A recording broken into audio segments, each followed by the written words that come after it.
Topic जो हमारी होगी, और ये मेडिवल हिस्ट्री की आपकी तीसरी क्लास है, बूस्टर सीरीज का। ठीक है, इसमें हम लोग क्या पढ़ने वाले हैं, भारत में इस्लाम का आगमन। ठीक है, तो मोहम्मद बिन कासिम पहला इस्लामी आक्रमणकारी ने अंततः राजा दाहिर को हराने के बाद 712 ईस्वी में सिंध में अरब शासन की स्थापना की।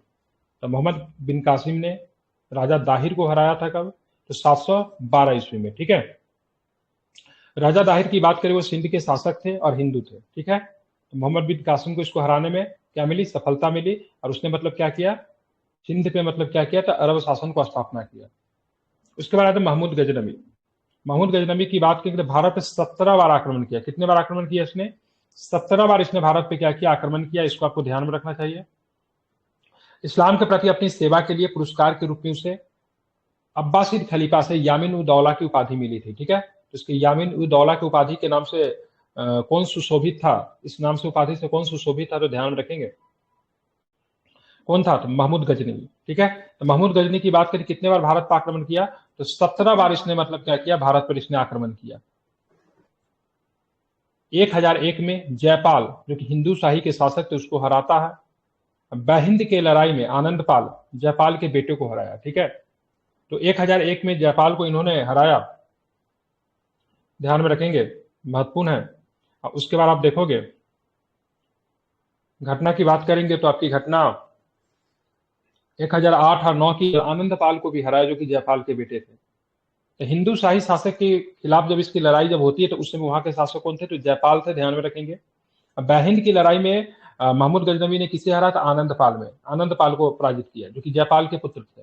अब बहिंद की लड़ाई की बात करेंगे तो 1008 और 1009 के मध्य आपको बहिंद की लड़ाई हुई थी। ठीक है, उसने नगरकोट, थानेसर, मथुरा और कन्नौज के शहरों पर हमला किया और 1025 में मतलब क्या किया, सोमनाथ मंदिर को लूटा था। जो कि सोमनाथ मंदिर की बात करेंगे तो इस मंदिर पे इसका जो आक्रमण जो था सबसे महत्वपूर्ण आक्रमण माना जाता है 1025 में, सोमनाथ मंदिर गुजरात। ठीक है, ध्यान में इसको रखना है।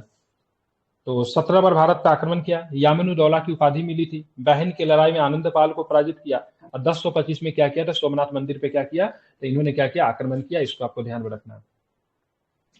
अब आते भारत, अंतिम आक्रमण सर भारत में 227 में था ना सर, जाटों के विरुद्ध भी।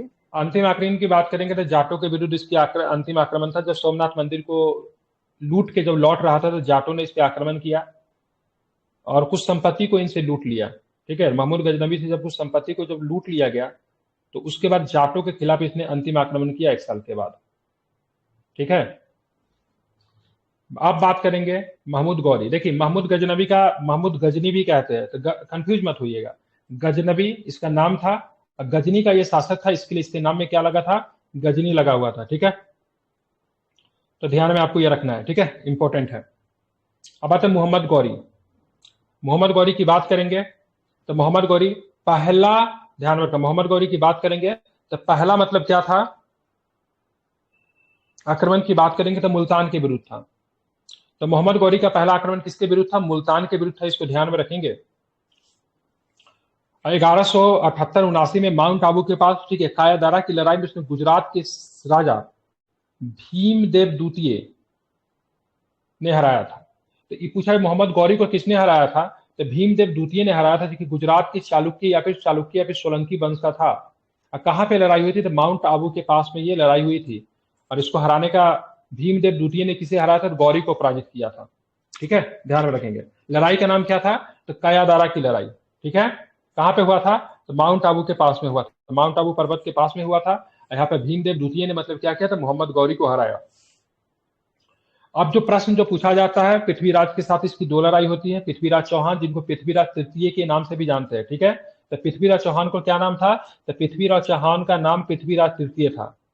2 लड़ाई प्रमुख रूप से होती है, जिसको तराइन की लड़ाई के नाम से जाना जाता है। तराइन का प्रथम युद्ध, तराइन का दूसरा युद्ध। ठीक है, तो प्रथम युद्ध की बात करेंगे तो पृथ्वीराज चौहान जीते, लेकिन अपनी स्थिति को सुदृढ़ करने में असफल रहे। और फिर जाके 1 वर्ष के बाद पूरी तैयारी के साथ गौरी जो था फिर से मतलब आक्रमण करता है और इस युद्ध में पृथ्वीराज जो थे वो पराजित होते हैं।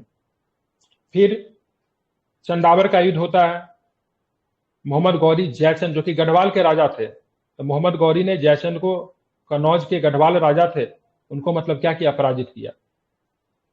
तो तराइन का पहला युद्ध 1191 में, तराइन का दूसरा युद्ध 1192 में, और तराइन का तीसरा युद्ध अगर पूछेगा तो 1215 में। ठीक है, इल्तुतमिश, याल्दोज कुवाचा, और एक और भी था, कुवाचा था, इल्तुतमिश था, और इल्तुतमिश ने दोनों को पराजित किया था। कुवाचा था, एक का नाम भूल रहा हूं मैं, याद नहीं आ रहा, मे भी कहीं दिया होगा। ठीक है, तो यहाँ पे तराइन का दूसरा युद्ध अगर, तीसरा युद्ध अगर कभी पूछे तो क्या होता है, 1215 में होता है। ठीक है, ध्यान में रखेंगे। और इसी की तहत गौरी जो अपने जीते हुए प्रदेश को अपने गुलाम कुतुबुद्दीन ऐबक हवाले कर दिया और वो लौट गया।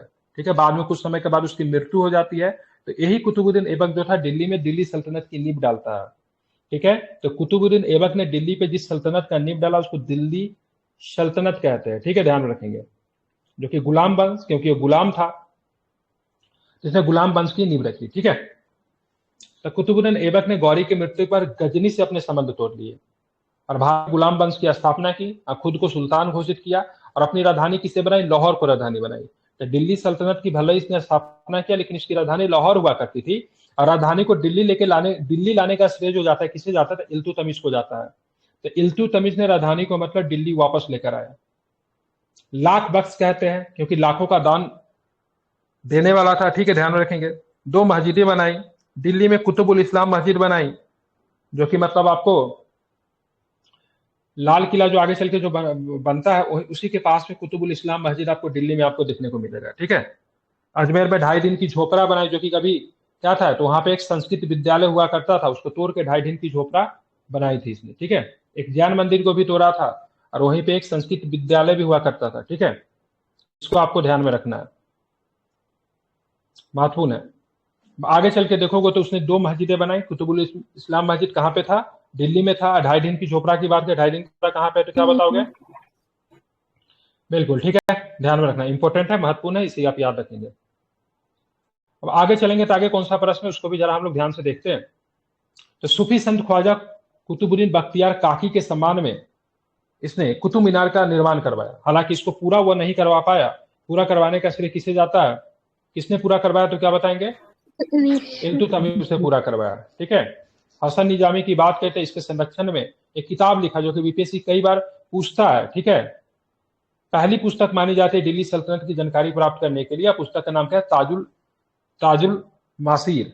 क्या नाम है, ताजुल मासीर की बात करेंगे, हसन निजामी के द्वारा लिखा गया पुस्तक है। ठीक है, जो कि किसके संरक्षण में रहता था, कुतुबुद्दीन ऐबक के संरक्षण में रहता था। ठीक है, इसको द्वितीय हातिम ताई भी कहते क्योंकि बहुत अधिक दाम देता था।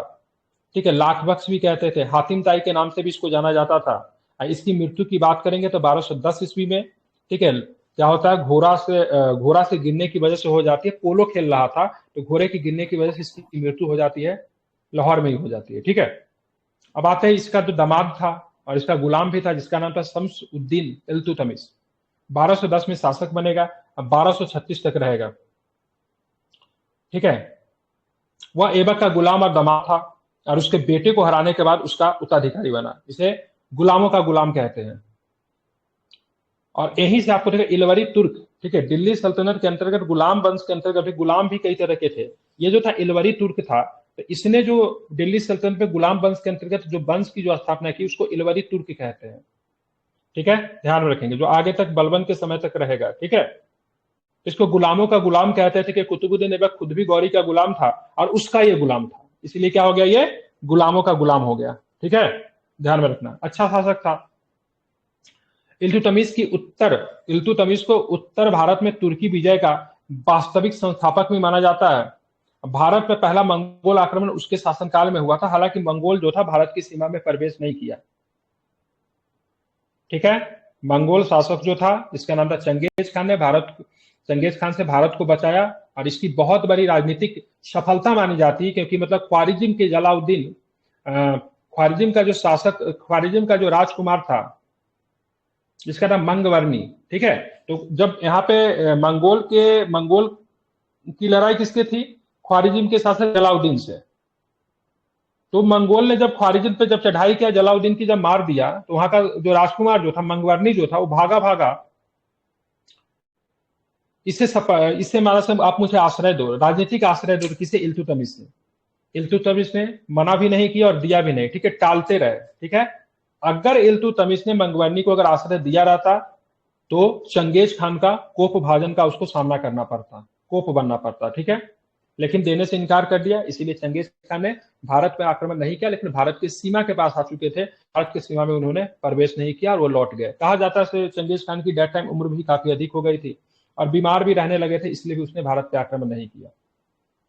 लाहौर राजधानी हुआ करती थी, लाहौर से राजधानी लेकर वापस कौन आते दिल्ली में, तो दिल्ली में स्थापित इल्तुतमिश ने किया, ठीक है।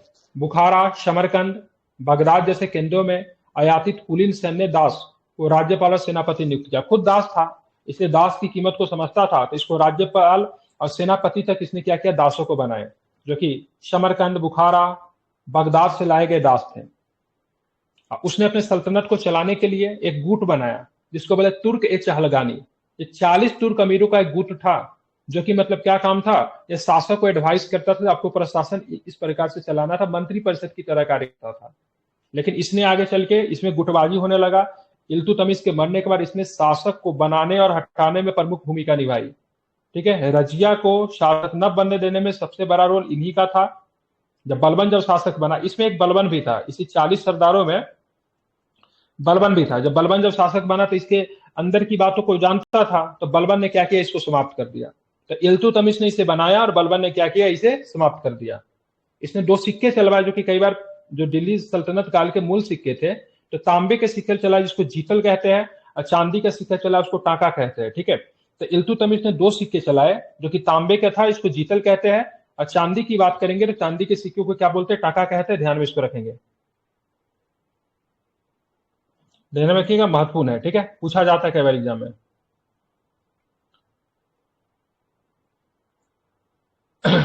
समझ गया ना, क्या बोलते हैं, तांबा का क्या नाम था, जीतल। और तांबे इसका चांदी का टका। बिल्कुल, चांदी का क्या था, टाका था, ठीक है। कुतुब मीनार का निर्माण कार्य इसके शासनकाल में क्या होता, पूरा होता है। अब भारत में इक्ता प्रणाली का सूत्रधार जो था यही था। अब इक्ता क्या होता है उतना तो ये शॉर्ट में रिवीजन कराना, लेकिन चलो बता दे रहा हूं, ठीक है, क्योंकि इसमें केवल पर्पस है टू द पॉइंट चीजों को बात करना, डिटेल्स में हम लोग को नहीं जाना है। लेकिन चलिए ध्यान में रखें, इक्तादार की बात करेंगे तो इक्ता जो होता था उनको क्या होता था, उनको जमीनें दी जाती थी, या जमीन के बदले में सैन्य मदद देते थे, ठीक है। तो इन्होंने मतलब क्या किया, इक्तादारी प्रणाली की नींव जो थी इन्होंने ही रखी थी, ठीक है। अगली जो प्रमुख शासिका होगी दिल्ली सल्तनत की पहले महिला, रजिया सुल्तान। 1236 में शासक बनेगी, अब 1240 तक रहेगी, ठीक है। बाद में इसकी हत्या कर दी जाती है, कहाँ पे, हरियाणा में एक जगह है कैथल, कैथल के पास इसकी हत्या की जाती है,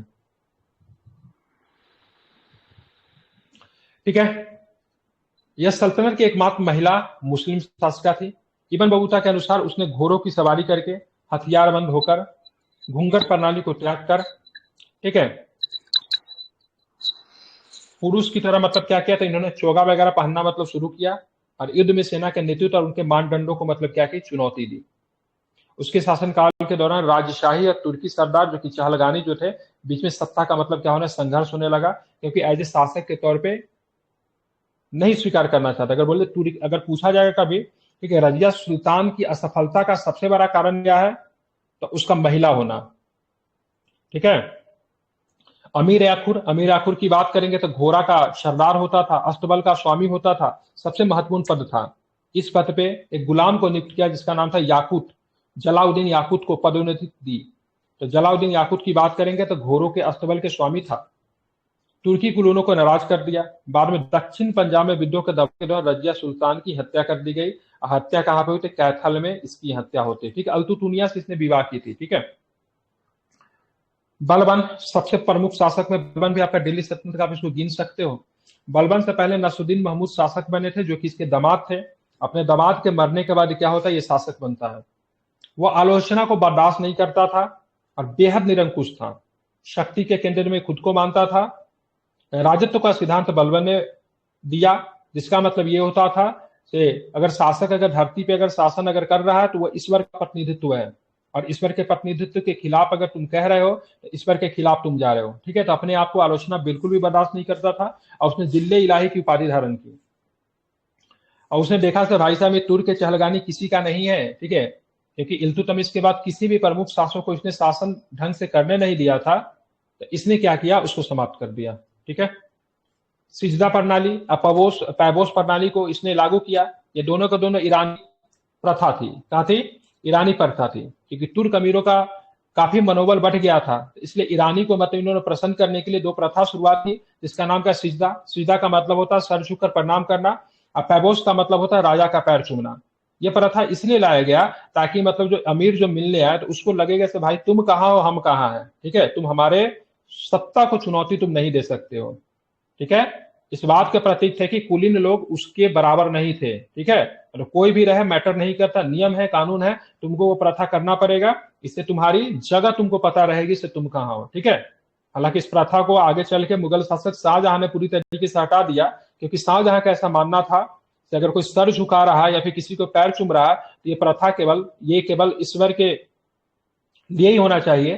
ठीक है, न कि किसी आम व्यक्ति के लिए। ईश्वर के सम्मान में क्या है, तो ये एक तरह से उल्लंघन है। इसलिए सिजदा एवं पैबोस प्रथा को पूरी तरीके से किसने समाप्त किया था, तो शाहजहां ने समाप्त किया था। इसे आप ध्यान में रखेंगे, ये बहुत बार एग्जाम में पूछा गया है। ठीक है, और लोग गलती करते, शुरुआत तो बलबन ने किया था। ठीक है, और मुगल शासक में किसने शुरुआत किया था अगर पूछेगा तो अकबर ने शुरुआत किया था। अगर पूछेगा मुगल शासक किसने इस प्रथा की शुरुआत की थी, तो अकबर ने शुरुआत की थी। और समाप्त इसको किसने कर दिया, तो शाहजहां ने इसे पूरी तरीके से समाप्त कर दिया। उसके बाद कहीं भी आपको नहीं देखने को मिलता। उसने सरकारी विभागों में जासूसों का एक व्यापक नेटवर्क बनाया। बलबन ने अवध और गंगा यमुना द्वाब में सड़कों के लुटेरों और डकैतों के निपटने के लिए दिल्ली के बाहरी इलाकों में लूटपाट करने वाले, ठीक है, मेवात क्षेत्र को निवासी के दबाने के लिए काफी सशक्त नियम बनाए। इसने जो नियम जो अपनाए उसे रक्त और लोहे की नीति कहते हैं, और अपने सारे प्रतिनिधियों को इस नीति के तहत उसने क्या किया, समाप्त कर दिया, जो कि उनके प्रशासन के लिए एक बहुत बड़ी चुनौती थे। तो रक्त और लोहे की नीति किसने अपनाई, बलबन ने। और रक्त और तलवार की नीति अगर पूछ देगा तो अलाउद्दीन खिलजी। तलवार लगेगा तो अलाउद्दीन खिलजी, ऐसे क्या बताओगे, तो ऐसे आपका क्या होगा, तो ऐसे आपका बलबन होगा। ठीक है, दिल्ली के चारों ओर मतलब क्या क्या, सर लोहे ना हो के लौ होगा ना, लोहे गलती से लिख दिया हमको लग रहा है। अरे वही लोहे, लोहे को तो लोह बोलते हैं, आयरन, ब्लड एंड आयरन। ठीक है, लगता लोहा, इसको भी तो ब्लड एंड आयरन ही बोलेंगे ना। लोहा एक ही है, अलग नहीं है। ठीक है, ये लोहा क्यों लिख दिया पता है आपको, ये इंग्लिश में बना होगा, इसकी हिंदी में ट्रांसलेशन किया होता है। ये लोहा को जब हिंदी में करोगे ना तो लोहे, सॉरी आयरन को जब हिंदी में जब करोगे तो लोहे लेगा। ठीक है, लेकिन एक्चुअली में क्या था, लौह बोलते हैं। ठीक है, लेकिन वो लोहा लिखा हुआ, कोई गलत नहीं, क्या गलत है इसमें, लौह को ही लोहा कहा जाता, कोई इशू नहीं है। तो ब्लड एंड आयरन पॉलिसी की बात करें तो बिस्मार्क ने अपनाया था एक्चुअली में। ठीक है, आधुनिक भारत में देखो बिस्मार्क, ऑटोमान बिस्मार्क, जो कि जर्मनी का प्रधानमंत्री था, पुर्सिया का, सॉरी जर्मनी का चांसलर था, पुर्सिया का प्रधानमंत्री था। तो ब्लड एंड आयरन पॉलिसी की बात करेंगे तो इसको मतलब किसने किया था, क्या बताओगे, ठीक है, तो बलबन ने। ठीक है, इसमें तलवार लग जाएगा तो क्या होगा, अलाउद्दीन खिलजी ने। ठीक है, दिल्ली के चारों ओर क्या किए थे, तो इसे सैन्य चौकियां क्या की थी, स्थापित की थी। एक नया विभाग को इसने जोड़ा, जिसको बोलते दीवाने अर्ज। ठीक है, और इसने जो बुजुर्ग सैनिक जो थे उनको बोला से भाई साहब आप पैसा ले लो लेकिन घर पे बैठो, और हम जो है सो मतलब क्या करेंगे, सेना में नया ब्लड, न्यू ब्लड, यंग सैनिक को मतलब क्या करेंगे, भर्ती करेंगे। जो अयोग्य सैनिक थे ऐसे सीधे नहीं निकाल दिया, बोला हम आपको पैसा देंगे। ठीक है, क्योंकि बलबन खुद ही काफी एजेड था, जब ये शासक बना तो उस समय इसके 70 के आसपास की एज थी। ठीक है, क्योंकि इसके पहले इसके शासक कौन था, तो इसके ध्यान में रखेंगे, इसका दीवान था, सॉरी दामाद इसका शासक था। तो इसने उसको सम्मान के साथ उनको सेना से निकाला और बोला हम आपको पेंशन देंगे। ठीक है, ध्यान रखेंगे, हम आपको पेंशन देंगे, और अपने सेना को पुनर्गठन किया, नए नए लड़कों को भर्ती किया। ठीक है, तो इस तरीके से गुलाम वंश क्या होता है, समाप्त हो जाता है। अंतिम शासक अगर पूछा जाएगा, ठीक है, तैमूर हो जाएगा अंतिम शासक। सबसे पहली बार मंगोल अटैक किया था, अंदर आया था। हाँ, मंगोल इसके समय अटैक होना शुरू हो गया था, बिल्कुल। ठीक है, और इसका अंतिम शासक की बात करेंगे तो इसका एक पुत्र जो था ना, मंगोल आक्रमण में मारा गया था, इसका नाम मुहम्मद। ठीक है, मुहम्मद इसका बहुत प्रिय पुत्र था, जो कि मंगोल आक्रमण में मारा गया था, जिसके बाद ये काफी उदास रहने लगा और इसी के वियोग में इसकी मृत्यु हो गई थी। दूसरा बेटा जो था ना, इसका एकदम निकम्मा था, जिसको बुगरा खान नाम था, जिसको बनाया गया था, बंगाल का सूबेदार बनाया गया था। तो इसके मरने पे भी वो नहीं आया था, तो अपने बेटे की वजह से काफी ये दुखी रहने लगा। इसका पोता इसका उत्तराधिकारी बना था। ठीक है, क्योंकि बेटा ने उत्तराधिकारी बनने से इनकार कर दिया था। ठीक है, इसका उत्तराधिकारी इसका पोता बनता है। कैकुबाद नाम था, ठीक है, जो कि बना था उत्तराधिकारी बना था, बहुत कम उम्र का बच्चा था। और अंतिम शासक की बात करें कैमूर्स होता है, शमसुद्दीन कैमूर्स, जो कि गुलाम वंश का अंतिम शासक ही होगा। ठीक है, इसका बेटा जो था मंगोल आक्रमण को दबाने की वजह से मारा गया था, इसका नाम था मोहम्मद। ठीक है,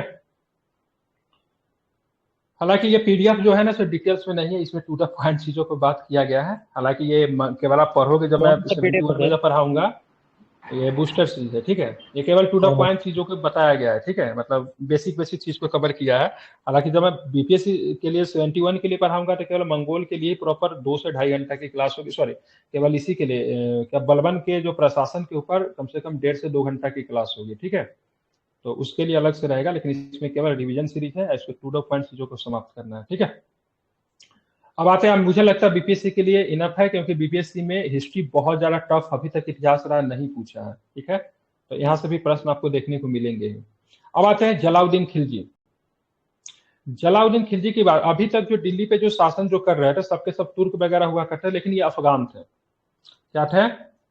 अफगान थे ये। ठीक है, ध्यान में रखना है। ठीक है, जलाउद्दीन खिलजी के बाद खिलजी वंश का संस्थापक था, और अलाउद्दीन खिलजी के चाचा थे, अलाउद्दीन खिलजी के ससुर भी थे, मेहरुनिसा के पापा थे। ठीक है, मेहरुनिसा अलाउद्दीन खिलजी की कजन सिस्टर थी और उसकी पत्नी भी थी। ठीक है, तो ध्यान में कभी पूछ दे, इसकी पत्नी का नाम मेहरुनिसा था, जो कि आगे चल के जहांगीर की भी पत्नी का नाम सेम था, तो इतिहास में काफी प्रचलित नाम है मेहरुनिसा। ठीक है, तो जलाउद्दीन खिलजी की बात की, उसने तुर्कों को उच्च पदों से बाहर नहीं किया, बल्कि उच्च पदों पर उनके एकाधिकार को समाप्त कर दिया। ठीक है, ये कहते हो कि हिंदू बहुमत के साथ राज्य पूरी तरह से इस्लामी नहीं हो सकता, तो ये बहुत सेकुलर शासक था।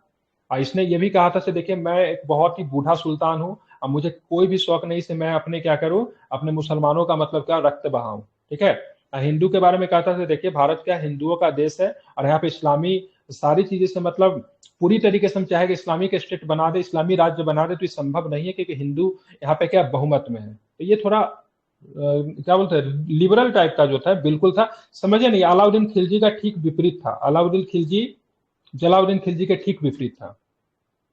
उसने बलबन की सख्त नीतियों को नरमी बरती, इस प्रकार हिंदुओं के प्रति एक सहिष्णु दृष्टि रखी। ठीक है, सहिष्णु का मतलब होता है टॉलरेंस होता है। ठीक है, एक होता है इनटॉलरेंस होता है। टॉलरेंस का मतलब हमारी नीति जो है हमारे अपने समुदाय के लिए जैसी है, वैसा दूसरे समुदाय के लिए है। मतलब कह सकते हैं हिंदुओं के प्रति सहिष्णु नीति जलाउद्दीन खिलजी की थी। तो असहिष्णु नीति की बात करेंगे तो अलाउद्दीन खिलजी का। हालांकि अलाउद्दीन खिलजी का ऐसा शासक था ना, जो कि न तो हिंदुओं को छोड़ा न तो मुसलमानों को छोड़ा। इसने बोला भाई देखो, राजनीति में धर्म का कोई स्थान नहीं है। एक ऐसा शासक था जिसने राजनीति को धर्म के साथ मतलब अलग करने की बात कही। ठीक है, समझ गया ना?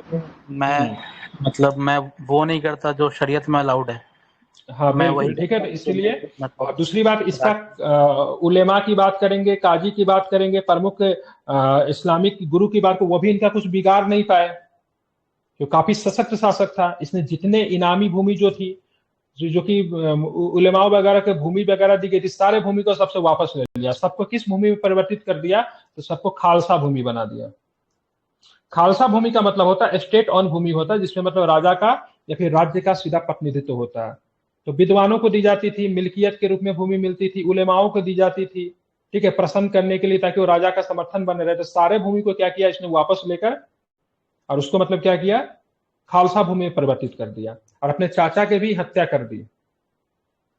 अपने चाचा की क्या कर दी? हत्या कर दी जलाउद्दीन खिलजी ने।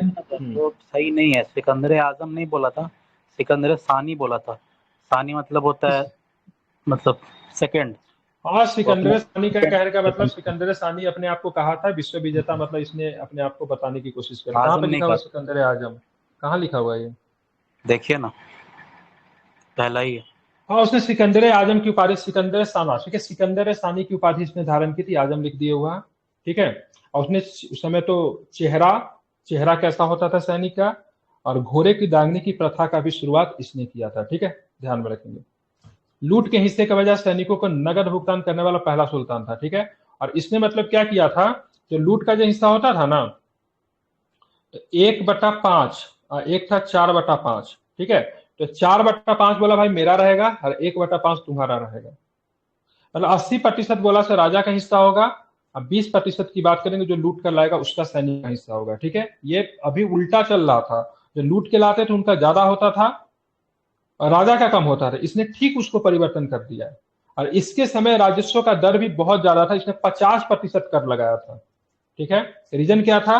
तो इसके समय सेनाओं की संख्या बहुत बड़ी थी और उनके पालन पोषण करने के लिए इनको क्या चाहिए था? बहुत अधिक राजस्व की आवश्यकता थी। इसलिए सबसे पहले जो भी जहां से राजस्व प्राप्त हो सकता था सारे भूमि को खालसा भूमि में परिवर्तित कर दिया।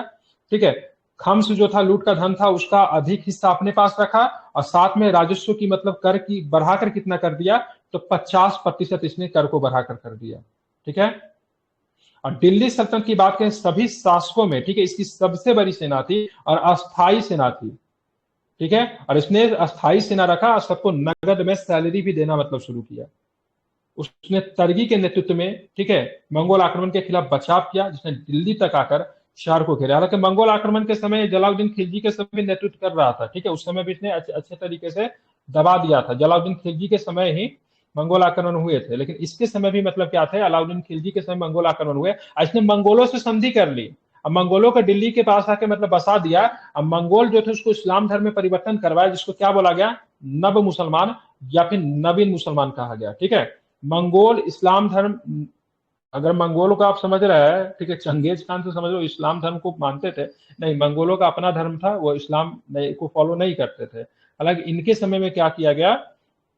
अलाउद्दीन खिलजी के समय में मंगोलों को मुसलमान बनाया गया और जो मुसलमान बने वो नवीन मुसलमान थे। ठीक है, नए मुसलमान कहलाए, उनको दिल्ली के पास में आकर बसा दिया। ठीक है, अब थोड़ा सा जरा, हाँ, मंगोलपुरी भी कहते हैं, बिल्कुल ठीक है, अभी भी दिल्ली में है ये।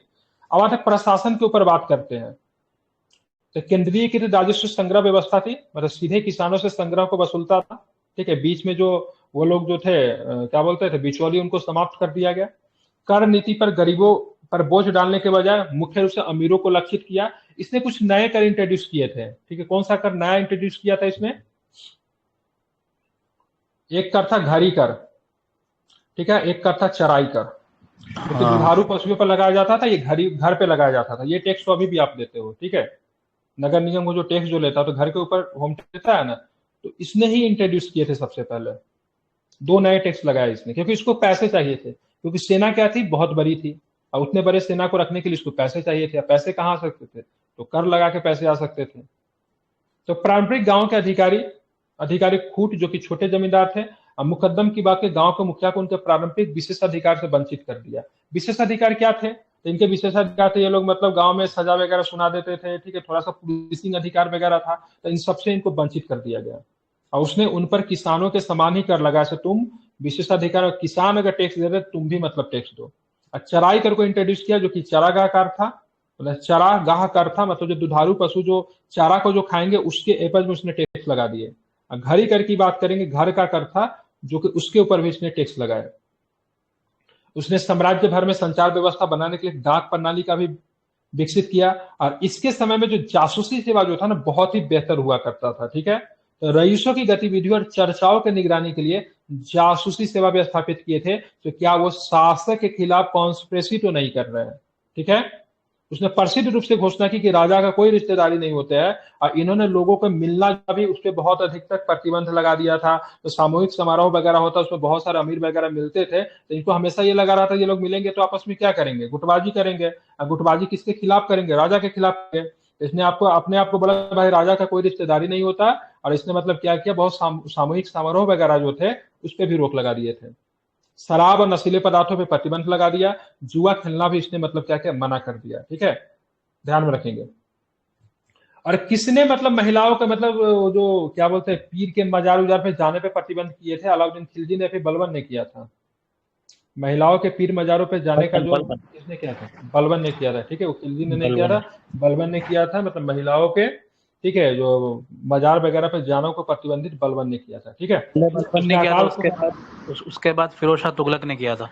तो अगर ऑप्शन में दोनों भी किया था। ठीक है, अब तजिया निकालना किसने बंद किया था? तजिया निकालना वगैरह, ताजिया निकालना तो हमको लगता है फिरोज शाह तुगलक ही किया था। फिरोज शाह तुगलक तजिया निकालना एक बार देखना होगा कि शायद वही था। सब खिलजी ने भी किया था, एक बार चेक कर लीजिए। ठीक है, बलवन शराब और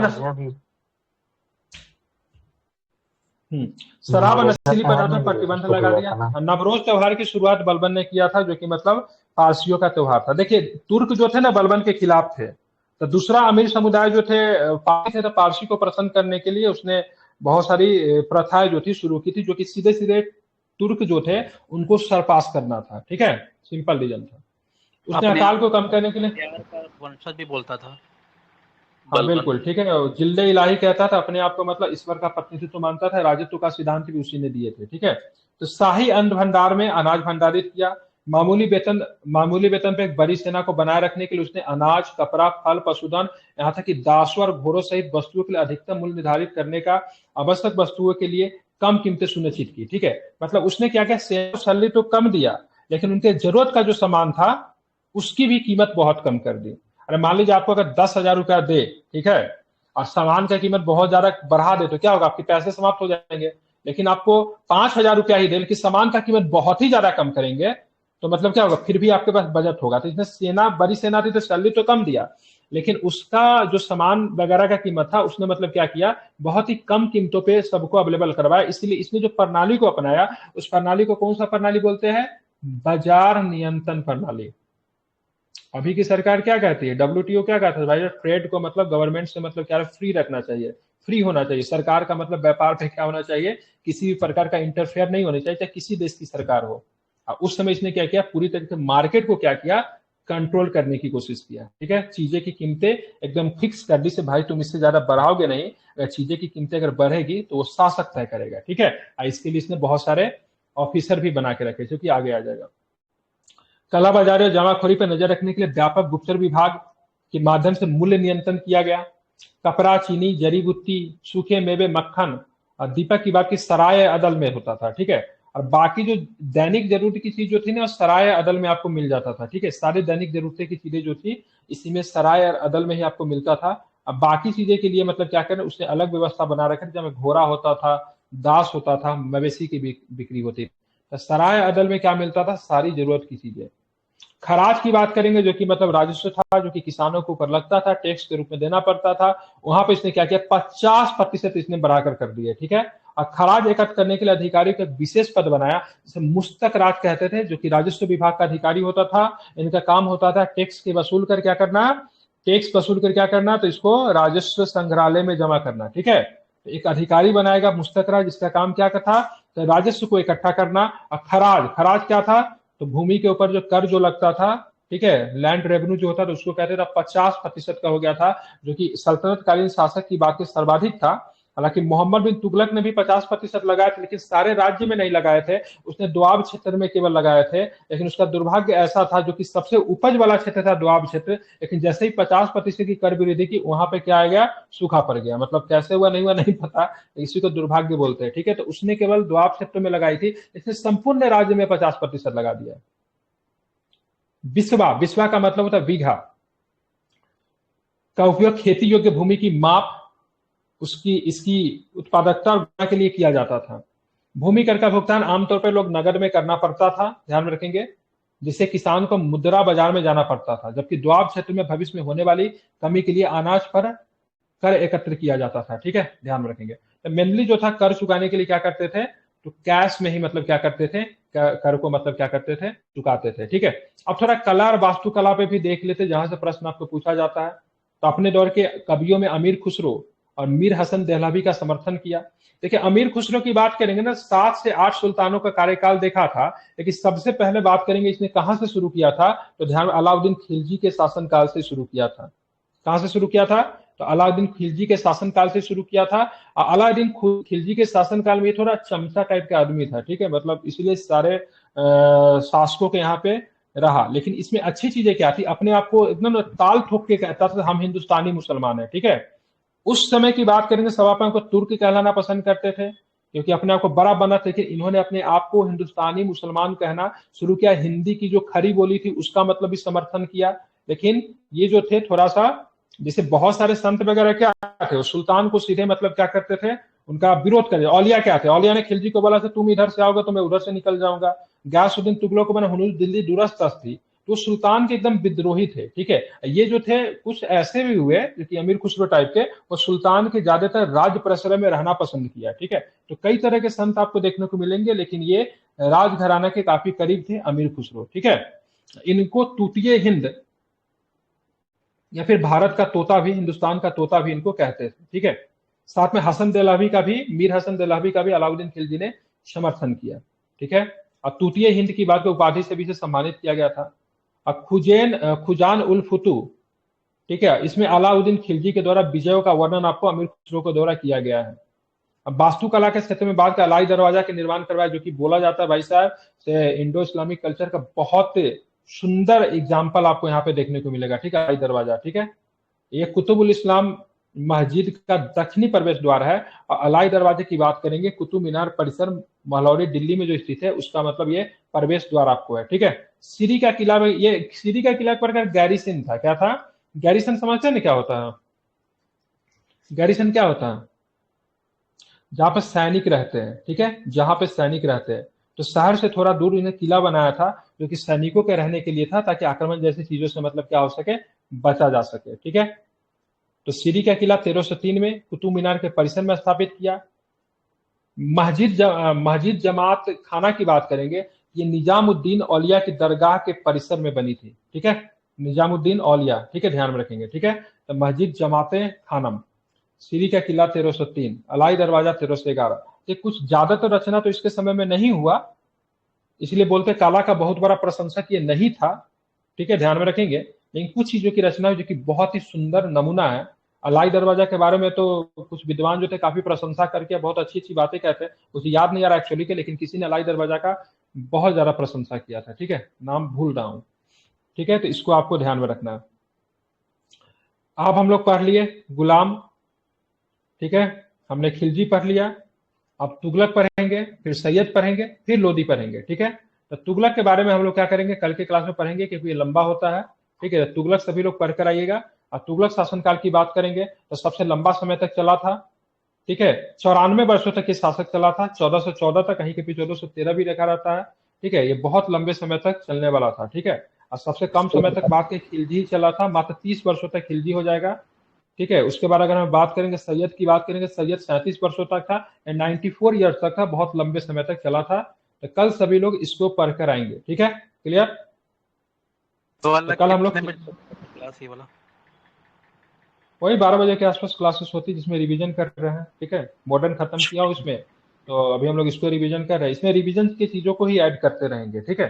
शाम में भी रिवीजन है, लेकिन शाम में एमसीक्यू रिवीजन है, और यहाँ पे जो है थोड़ा टू द पॉइंट चीजों को रिवीजन कर रहे हैं, ठीक है। तो 12 बजे फिर हम लोग कल मिलते हैं। शुक्रिया, थैंक यू। और ज्यादा देर के क्लास नहीं लेता हूँ, 40 मिनट मैक्सिमम क्लास रहता है ये, ताकि मेरा रिवीजन अच्छी से होती रहे।